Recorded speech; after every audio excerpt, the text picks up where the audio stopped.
Sale. ¿Listo? Se reanuda grabación siendo las 9 de la mañana. Ok. Solamente se está esperando a Miguel y a Kevin.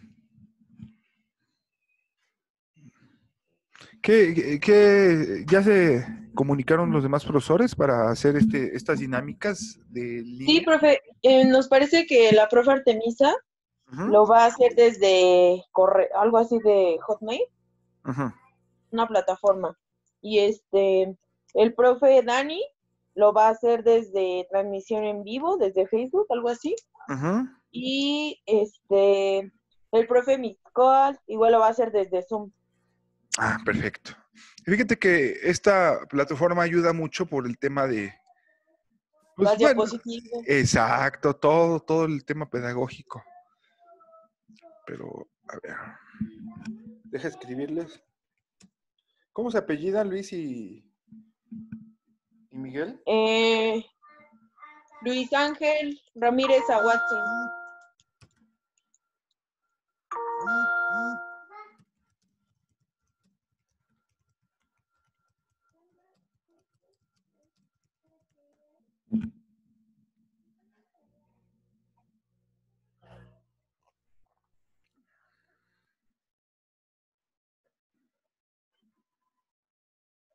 Bueno, voy a continuar para no perder tiempo, ¿va? Sí. ¿Sí? Bueno, ¿en qué me quedé? ¿Me puedes recordar, por favor? Sí, nos dijo, se quedó en el Renacimiento, que dijo que se empezó a mezclar con lo de las bellas artes y todo eso. Cierto. El tema de la comunicación oral, el tema de la oratoria se empezó a mezclar con bellas artes, es decir, el discurso deja de ser solo lógico, ¿sale? Deja de ser solo lógico. Antes solo era lógico, era una exposición lógica, y ahora pasa a mezclarse con el embellecimiento, ¿sale? ¿Recuerdas que alguna vez les comenté que el discurso perseguía persuadir y convencer? Exacto. Es decir, conmover y convencer. Las bellas artes, al mezclarse con las bellas artes, busca tocar el lado emocional de las personas. Es decir, el discurso no solo tiene que ser argumentación, sino que también tiene que ser belleza.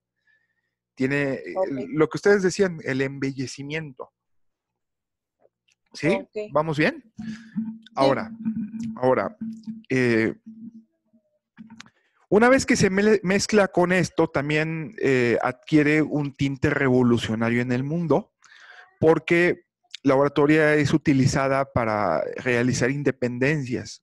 Por ejemplo, la que utilizó Simón Bolívar en América Latina, ¿sale? Que eran discursos relacionados con la revolución y que prácticamente el discurso adquiere un tinte totalmente revolucionario. A ver, déjame ver qué dicen estos hermanos. Ah, no dijeron nada. Bueno, ¿vamos bien hasta aquí? Sí. Bueno, ahora, la oratoria, o mejor dicho, la retórica, empieza a ser, empieza a ser tomada en cuenta en las universidades de derecho que se llamaban escuelas de jurisprudencia, dado que la mayoría de los procedimientos se caracterizaban por la oralidad. ¿Sale? De hecho, los juicios orales en México no son nuevos. Los juicios orales ya existieron en alguna ocasión, pero llegaron a desaparecer y se retomaron hasta el 2008. ¿Sale? En las universidades donde se enseñaba derecho, en la Edad Media, por ejemplo, se tenía, para aspirar a cualquier carrera, o sea, para aspirar a ser universitario, tenías que aprender oratoria. Todas las universidades pasaban por algo, o todo el que aspiraba a ser universitario, tenían que pasar por una materia que se llamaba el trivium. ¿Sale? ¿El qué, perdón? Trivium. Ah, ok. Trivium. El trivium. ¿Sale? Sí. Bueno, ¿qué es el trivium? Son 3 materias básicas que todo universitario debía de cursar para después pasar a su tema de especialidad. Estas son gramática, lógica y retórica. ¿Sale? Gramática, lógica y retórica. ¿Va? Okay. La gramática sabemos qué es. Gramática es saber escribir, ¿no? La lógica sabemos qué es. Saber pensar. Y la retórica es saber hablar. Es decir, les enseñaban a escribir, a pensar y hablar. Ok. ¿De acuerdo? Hablar congruentemente, ¿no? Sí, hablar bien, obviamente. Hablar con lógica, hablar persuasivamente. ¿Sale? Eran las 3 materias. Esas 3 eran el famoso trivium. Retórica, gramática y lógica. ¿Va? Okay. Cosa que después desapareció. Por eso es que se acostumbraba. A ver, dame un segundo. Dame un segundo, es que terminó de convertirse la anterior grabación. Un segundo. Sí. Ya llegaron los hermanos.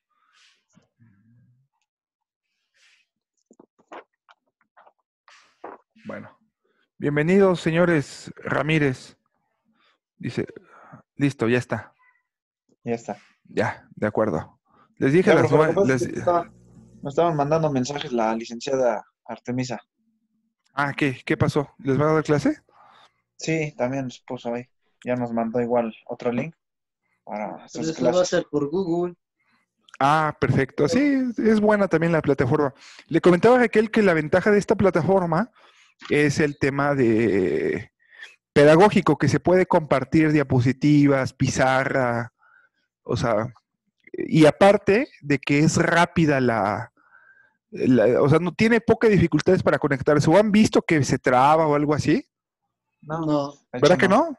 No. De hecho, es muy eficiente para los diálogos. De hecho, fue calificada, tiene mejor calificación de eficiencia que Escape. Pero bueno, eso ya es otra cosa. ¿Va? Sí, profe. Si me permite, voy a repetir la última parte, Raquel. Sí, profe. Bueno, lo voy a repetir. A ver, ponga atención, hermanos Ramírez. Ok. Las bellas artes. Espérame. Ok. Decía, cuando viene el Renacimiento hay una revalorización de las bellas artes, ¿sale? Y eso hace que el discurso se mezcle con el arte. Entonces, el discurso no solamente tenía que ser lógico, sino que también tenía que tener belleza en su exposición, ¿de acuerdo? Esa es la gran aportación del Renacimiento. Okay. Y comentaba que la ciencia jurídica vio incorporado la retórica desde la Edad Media, ¿sí? En las universidades, para ser universitario, el grado máximo que existía antes era bachiller, ¿no? Que es lo que hoy en día es preparatoria. Salud. Decía, el grado máximo era bachiller. Entonces, para ser universitario, tenías que cursar como que las materias de tronco común. Sí saben qué es eso, ¿no? Sí, las materias como tronco común eran todas las materias, 3 materias que todo universitario debería de pasar para poder estudiar lo que quiera. Había medicina, había arquitectura, había jurisprudencia. Para poder pasar ese nivel, tenías que pasar por 3 materias que se llamaban trivium. ¿Sale? Trivium. ¿Qué era el trivium? El trivium era las 3 materias básicas, que son retórica, gramática y lógica. Repito, gramática es el famoso trivium, que era retórica, gramática y lógica. Ese era el famoso trivium. ¿De acuerdo? Ok. ¿Y lógica? Y lógica. Gramática, retórica y lógica. Gramática, escribir. Lógica, pensar. Retórica, hablar. Es decir, para que seas buen universitario, tenías que aprender a hablar, aprender a pensar y aprender a escribir. Ok. ¿De acuerdo? Ese era el famoso trivium. Por lo tanto, los abogados tenían formación en el tema de la argumentación. ¿Sale? De ahí viene la costumbre de sustentar de manera oral frente a un jurado popular. Perdón, frente a un jurado. De ahí viene la costumbre. Por ejemplo, cuando hoy en día te enfrentas a una tesis, tienes que enfrentar a un sínodo. ¿De acuerdo? Okay. Allá en aquellos tiempos, todo era con sínodo, incluso para entrar a la universidad. Tenía que ser mediante el sínodo. ¿Sale? ¿Qué es el sínodo? Pues un jurado que te va analizando una tesis a sostener. Todo se sostenía mediante tesis, mediante oralidad, perdón. Y los exámenes eran orales. Todo examen pasaba por la oralidad. ¿De acuerdo? Por lo tanto, y eso se mezcla con una oralidad del sistema jurídico a nivel internacional. ¿Sale? En esos tiempos, o por muchos siglos, existieron los juicios orales. Por ejemplo, en México llegaron a existir los juicios orales, después desaparecen y después se retoman hasta el 2008. ¿Sale? A nivel internacional, la gran parte de Europa estaba dominada por Inglaterra y por Roma, claro está. Y ahí dominaba el famoso common law. ¿Sale? Sí saben que es el common law. Sí. ¿Qué es el common law? Es el sistema inglés. Sistema jurídico. Exactamente. Un sistema jurídico inglés. Sistema jurídico inglés. Es basado ¿En qué? precedentes. En precedentes, exactamente. Sistema jurídico inglés basado en lo que son precedentes. ¿De acuerdo? ¿Vamos bien hasta aquí? Bueno, entonces el common law tenía como característica también la oralidad. Es decir, el contacto directo que se tenía con las partes y resolver mediante el principio de inmediatez, es decir, de tenerlos de manera inmediata a mí, de tener contacto directo con las partes, y ahí se exigía oralidad y argumentación, ¿sale? Que hoy en día también, porque después vino una vorágine en el sistema jurídico porque gran parte del mundo occidental, a excepción de Estados Unidos e Inglaterra, se vuelve escrito, ¿sale? O como el sistema penal inquisitorio, o sea, y gran parte todavía del sistema jurídico. Entonces, la oralidad empieza a perdurar, o empieza a desaparecer y viene el sistema jurídico escrito, hasta que en el 2008 en México retomamos la oralidad y empezamos a tomar a la argumentación jurídica como una opción. ¿Va? ¿Vamos bien hasta aquí? Bueno, sí. Gran parte por el cual se transforma el sistema jurídico en un sistema escrito, tuvo la culpa, ¿cómo se llama? El teoría pura del derecho, iba a decir Maynes, pero no. ¿Cómo se llama el de que escribe? ¿Quién? ¿Bourgeois? No, Hans Kelsen, papá Kelsen. Ah, ya. ¿No? Papá Kelsen, le decimos así porque prácticamente fue el padre del sistema jurídico de toda una generación. Pues al excluir otras ciencias sociales, una de las ciencias sociales o una de las artes con la cual estaba casada la ciencia jurídica era la retórica. ¿Estamos de acuerdo? Uh-huh. No, era la retórica. Entonces, pues fue una de las que excluyó principalmente Kelsen. O sea, Kelsen se deshizo de la sociología, de la filosofía, de la axiología y se deshizo de la retórica.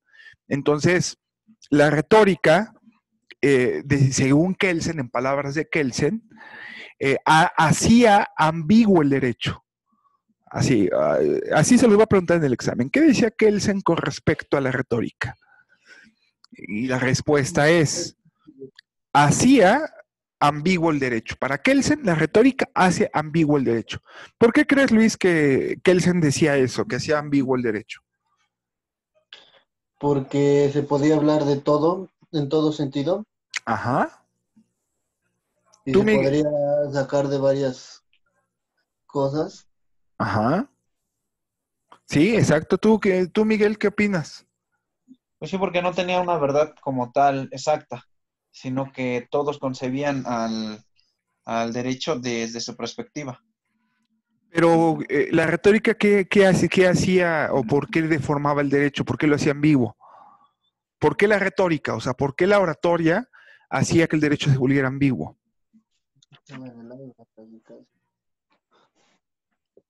¿Será ¿Tú, porque tú, Raquel? Pues porque había distintas formas de opinión Ujú. y cada quien, bueno, obviamente cada quien pensaba diferente, pero conforme a lo que le pasaba. Bueno, eh, A lo en, mejor igual porque se va modificando, ¿no? El derecho. dame un segundo.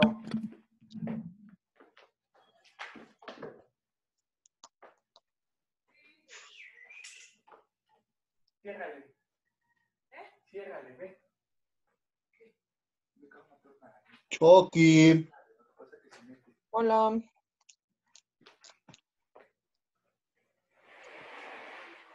¿Qué huele Chucky?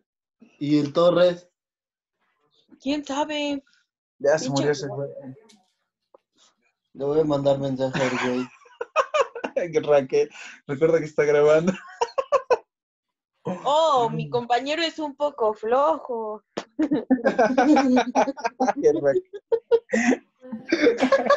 Vamos a utilizar la retórica. ¿Perdón? ¿Perdón? Sí, ya lo dijiste, Chucky. Ya lo arreglé.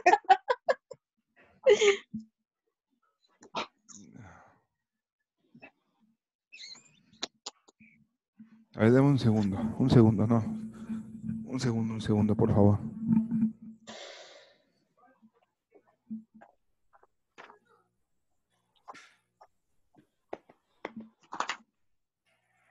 Me duele mi cabeza. Oye, Kira, quítate. Ya saca a tus perros a la calle, Chucky. A los perros no les hacen nada. Corre, ve por allá.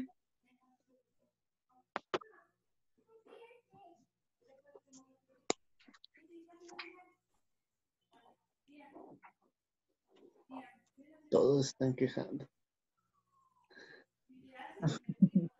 Huele.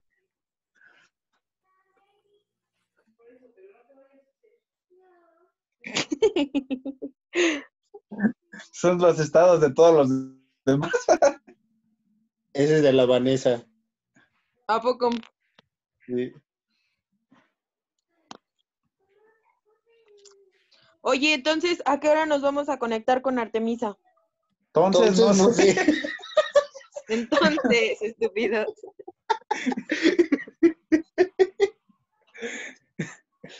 Está ahí malo, pero ya así se me quita, me cae.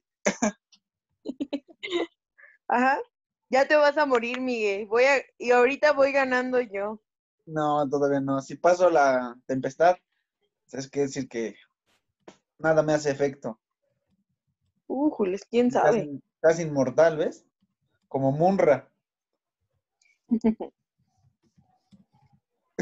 Entonces,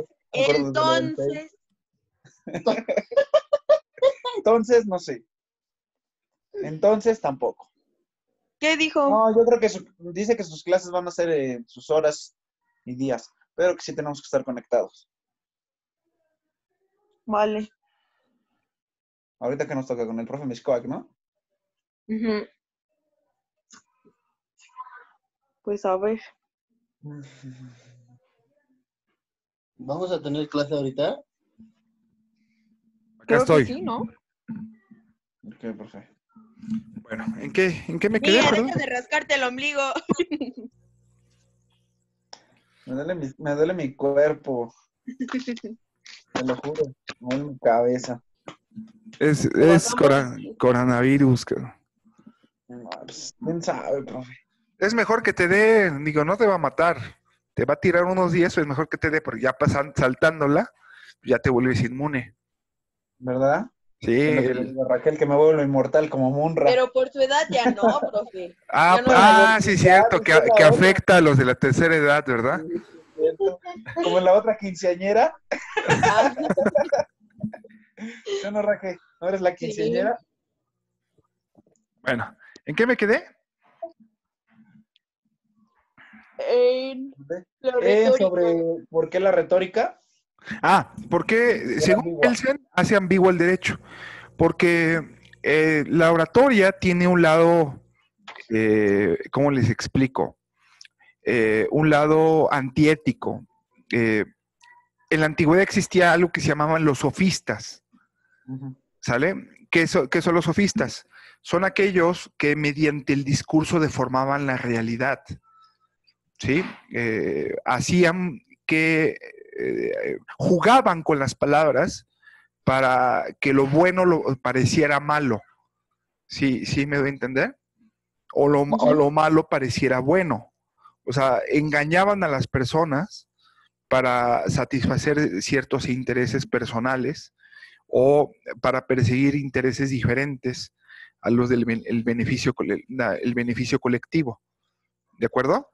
Entonces, decía Kelsen que los abogados se volvieron sofistas porque aprovechaban o interpretaban al derecho, utilizaban su ambigüedad en ciertas palabras para interpretarlo a conveniencia, ¿sale? Entonces, no, claro. ¿De ahí nacen las jurisprudencias? Exacto, así es. De hecho, la jurisprudencia ese objetivo tiene, o sea, que no le des otra interpretación diferente a la que realmente es, ¿no? Entonces, Kelsen dice eso. Entonces, teoría pura del derecho tiene como fin darle certeza a la ciencia jurídica y la ciencia jurídica prácticamente intenta alejarse de la retórica. Dijo, no, la retórica es perjudicial y necesitamos quitarla para tener una ciencia jurídica pura. ¿Sí? ¿Me están entendiendo? Sí. Por lo tanto, Kelsen propone la eliminación de la retórica y prácticamente la creación de un sistema puro del derecho. ¿De acuerdo? Ahora, llegamos ante la argumentación jurídica como tal. ¿De acuerdo? La argumentación jurídica, bueno, no había una teoría de la argumentación jurídica, no la hubo. De hecho, la argumentación jurídica o la argumentación se relacionaba con la argumentación genérica. ¿De acuerdo? De hecho, la argumentación llegó a pertenecer a la filosofía. Es decir, había teoría de la argumentación, pero no había teoría de la argumentación jurídica. ¿Sí? Es como tener algo muy, muy particular. ¿Sí? La teoría de la argumentación pertenecía a la filosofía anteriormente. ¿De acuerdo? ¿Quién está moviendo tanto su micrófono? Salud. ¿Usted? Yo no tengo micrófono. Sí, vamos bien hasta aquí. ¿Sí se escucha bien mi voz? ¿Sí no tiene ningún problema? ¿Sí? No, profe, no os voy a poner ahorita en mi estado. No entendí nada como todos los demás. Profe, es que estamos viendo estado en donde están poniendo desde el primer día de clase en línea. No entendí nada. Todos están poniendo lo de la universidad así. ¿Ah, sí? ¿Y es cierto que no entendiste? Así sí estoy. Ahora pregúntale para que se le quite, profe. Tienes razón. A ver. Por chistosito. A ver, Luis. Chistosito. A ver, ¿por qué Kelsen quiere alejarse o quiere que la ciencia jurídica se separe de la retórica? Porque era muy ambiguo y cada quien lo tomaba las palabras a su conveniencia, todo lo que era su conveniencia. ¿Eso cómo se llamaba en la antigüedad? ¿A quien hacía eso? Era pues, el reconocimiento retórico. No. Sofista. Exacto, muy bien. Ahora, ¿cómo se llama? ¿Qué era el trivium? El trivium era la de la retórica, era la gramática, y que era el saber escribir, escuchar y hablar. ¿Escuchar? A ver, ¿qué era el trivium, Miguel? Era escribir. Ajá. Hablar. ¿Sí? ¿Y? A ver, Raquel. Y pensar, exactamente, ya lo dijo. Eran las ramas. Eran las materias de tronco común. ¿Cuáles? Ajá, ¿y cuáles son esas materias? Gramática, saber escribir. Lógica, saber pensar. Y retórica, saber hablar. ¿Sí? ¿Queda claro? Sí. Sí. Porque anteriormente entonces regreso. Bueno, ¿sí entendiste entonces, Luis? Sí. Sí, ya ves. Entonces, tú en tu estado debes decir, sí entendí. Te voy a poner Rubén. O sea, tu estado va a decir, entendí todo. ¿Ah? Sí, breve. Ok. Entonces, decíamos que no... ustedes, pero yo sí entendí. Exacto. Entonces, quedamos. No había una teoría de la argumentación jurídica, había una teoría de la argumentación. Pertenecía a la filosofía. Uno de los que estudiaron mucho la argumentación fue Arthur Schopenhauer. ¿Sale? ¿Ya se acuerdan de Arthur Schopenhauer? El famosísimo Schopenhauer que creó los estratagemas. Exactamente. Que la famosa dialéctica erística, que es el nivel Dios de la argumentación. ¿No? Ya, la teoría de la argumentación es como que nivel Saiyajin. Nivel Saiyajin. No, y la dialéctica erística es como fase Saiyajin Dios. Sí. No, sí está. Sí, ¿sale? está bueno. Sí, lo sé. Vamos bien hasta aquí. El instinto, ese es mejor que el del Dios. Sí, que es la teoría de la argumentación jurídica principalista, que es la que les expliqué la vez pasada. Okay. ¿Se acuerdan que les hablé de la teoría de la argumentación principalista? Sí. Sí, bueno, ¿vamos bien hasta aquí? ¿Alguna duda? Perdón. Bueno, ahora, la última transformación jurídica, ahora, me haces que me mareje. Bueno, la última transformación jurídica se llamó neoconstitucionalismo. ¿Se acuerdan? Sí. Bueno, de hecho viene el posmodernismo jurídico. Okay. Que es lo que viene. La última se llamó neoconstitucionalismo.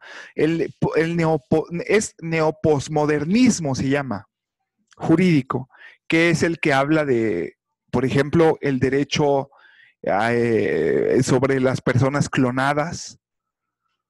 O sea, Okay. el derecho de la tecnología espacial, todo lo que van a tener necesidad de regular el derecho, ¿va? Pero eso ya va a ser otra onda. El neoconstitucionalismo es un divorcio del positivismo jurídico, o sea, de decir, no hay teoría pura del derecho, no hay un lado puro, el derecho es multidisciplinario, para empezar. ¿Por qué? Porque dice que no hay necesidad de globalizar el sistema jurídico. ¿Sale? Okay. Eso es una de las características, hay necesidad de globalizarlo. Antes, por ejemplo, los tratados internacionales y los sistemas jurídicos del exterior, pues eran como meras cartas de romántica, ¿no? Mero cuento de coco, así como que, o sea, eran cuentos chinos. Y lo veíamos muy lejano, veíamos tratados internacionales o decíamos, derechos humanos no sirven para nada, antes decíamos eso. Es que los derechos humanos no sirven para nada, es que los tratados internacionales nada más son orientadores, no son obligatorios, ¿vale? El neoconstitucionalismo, ¿qué hace? Que incorpora a los tratados internacionales al sistema jurídico interno y evidentemente habla o convierte a los principios como de observancia obligatoria, ¿sale? Sí, claro. Y se acuerdan de la distinción entre principio y regla, ¿sale? Entre la distinción entre principio y regla. Principio es una conducta deseable a la cual hay que apegarse. Regla es algo muy específico, ¿se acuerdan? Todos los códigos, la Constitución, las leyes tienen principios y reglas. O sea, por eso nos dijo que los principios son ambiguos, ¿no? Ajá, claro, los principios son ambiguos, pero hay que operar con esos principios. Esa ambigüedad estima muchos escenarios donde nosotros tenemos la necesidad de de enfrentarnos, ¿no? ¿En qué escenario me voy a ubicar? ¿Vamos bien? Ok. Ante esta transformación, hay la necesidad de replantear nuestra forma de expresarnos o nuestra forma de argumentar. Por eso es que se crea la teoría de la argumentación jurídica. ¿Sale?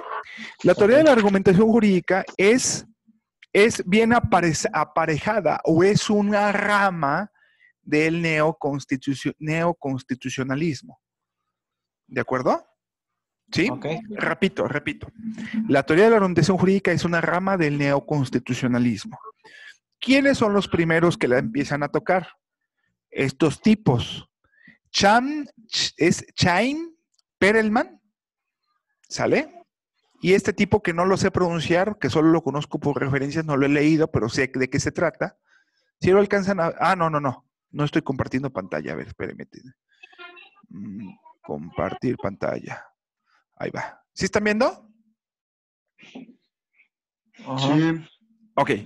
Este tipo, Theodor, ¿cómo se pronuncia? Ustedes que saben inglés, que van en la metropolitana, ¿cómo se pronuncia este apellido?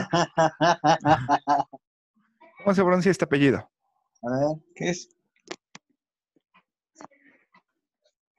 ¿Bidway? ¿Cómo? ¿O Bidway? ¿Big Way? ¿Tú, Raquel? Es Tudor ¿Ah? Bidway, ¿no? Bitway, ok, va. Él, Sean Perelman, Toulmin y Luigi Ferrajoli son los primeros que empiezan a hablar de la famosa teoría de la argumentación jurídica. ¿De acuerdo?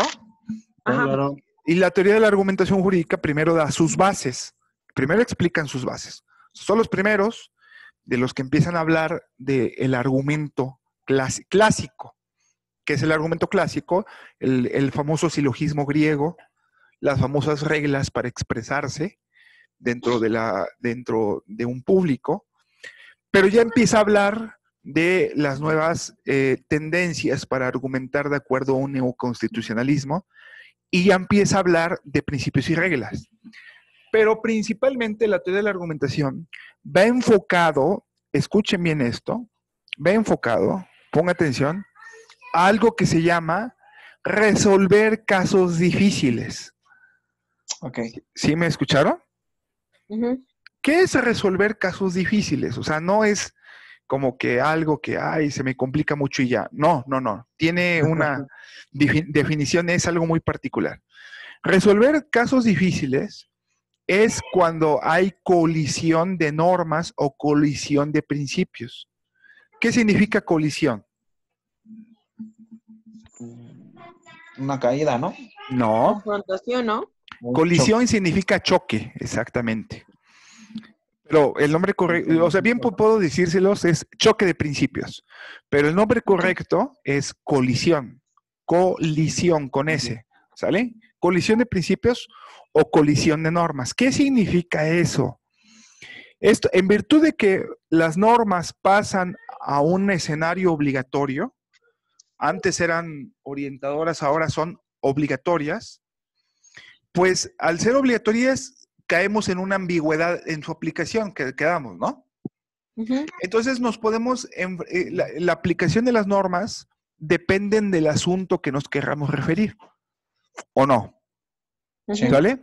Entonces, cuando en un cierto caso podemos encontrarnos ante un choque de principios que están en juego, donde hay necesidad de inobservar o de inaplicar uno para salvaguardar otro.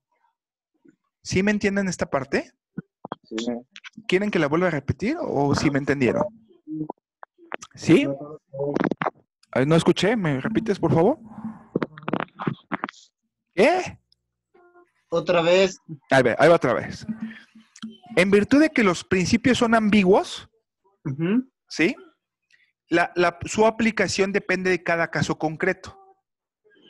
¿Sí? Es como, por ejemplo, te digo, sea honesto. Pues aplicar la honestidad no lo vas a saber hasta que te encuentres un caso de honestidad, ¿no? Claro. Por ejemplo, a Miguel se le cayó su cartera. Ahí ya te encuentras ante un caso de honestidad. Entonces, Como es tan ambiguo la palabra honestidad, va a depender de cada caso concreto. ¿Estamos de acuerdo? ¿Sí? Claro. Bueno, pero va a haber casos, se vuelven en casos difíciles cuando hay dos principios en juego a la vez. Cuando solo hay un principio, es un caso fácil.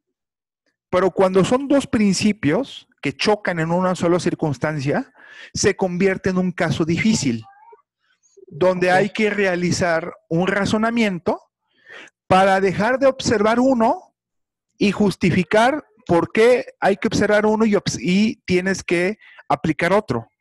Por ejemplo, si Luis está caminando y ve que a Miguel se le cae la cartera, pues ahí, exacto, ahí, de acuerdo, ¿qué principio es aplicable? El principio de la honestidad, ¿no? Que a la vez es un valor, ¿no? Entonces ahí es un caso fácil, ¿no? ¿No creen? Eso es un caso fácil, ¿no? ¿O es un caso difícil? Es un caso fácil, o sea, que no tiene ningún problema, o sea, porque no hay ninguna colisión. Sin embargo, puede chocar con otro principio, que es que el principio de que Luis es el proveedor de su casa, ¿no? Y en ese momento no tiene que comer. Y esa cartera le representaría, trae 10,000 pesos. Y esa cartera le representaría poder Comer. Exactamente. Y ahí nos encontramos ante un choque, ¿no? Ante un dilema. Es como si fuera un dilema, ¿no? Nos parece como un penal, ¿no? Ok. Sí, ¿ya me entendieron? Ahí nos encontramos ante un dilema. Por un lado, tengo el principio de protección hacia mi familia, ¿no? Sí. De cumplimiento de protección. O sea, Luis por su hijo mataría, ¿sí o no? Sí. Entonces, pero al mismo tiempo está el principio de la honestidad y lealtad a su hermano. Ahora, la pregunta es, ¿ahí es un caso difícil? Sí. ¿Sí es un caso difícil o no? Sí. Ahora, yo le pregunto a cada quien, ¿qué harían? ¿Tú qué harías, Raquel? Pues. Solo dime qué harías, no me digas por qué. Ajá. Pues a lo mejor lo tomaría. Lo tomarías, perfecto. ¿Luis? Para satisfacer. ¿Luis? Se la regresaría más que nada porque es mi hermano. Ok. ¿Miguel? No me enojaría. No, yo fui el afectado. no, pero si tú fueras Luis, ¿qué harías? También la regresaría. La regresaría, perfecto. Si se dan cuenta, hay opiniones divididas, ¿no? Lo difícil aquí no es elegir, lo difícil es justificar. Exacto. ¿Estamos de acuerdo? Entonces, la forma en que ponderas exacto, la forma en que ponderas. Ahí está el debate, exacto. Lo difícil no es elegir. Esto es un caso difícil.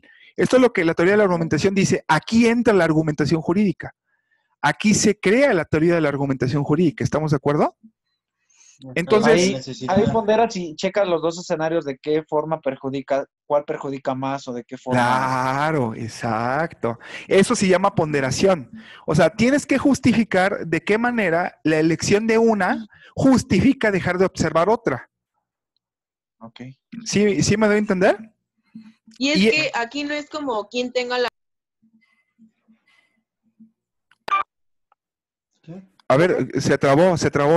Repite, aquí no es que ¿qué?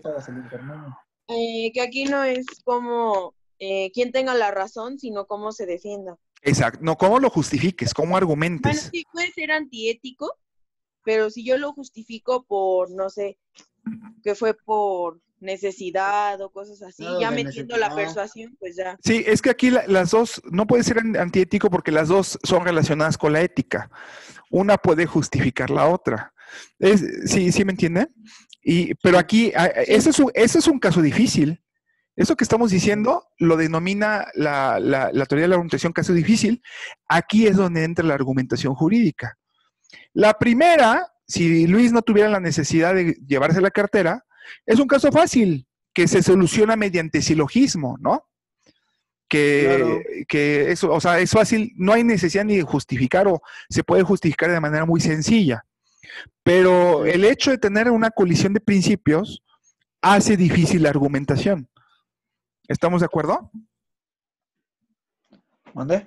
El hecho de tener una colisión de principios hace difícil lo que es la argumentación. Ok. ¿De acuerdo? ¿Vamos bien hasta aquí? Bueno, Sí. esta colisión se soluciona mediante dos métodos, que es la subsunción o mediante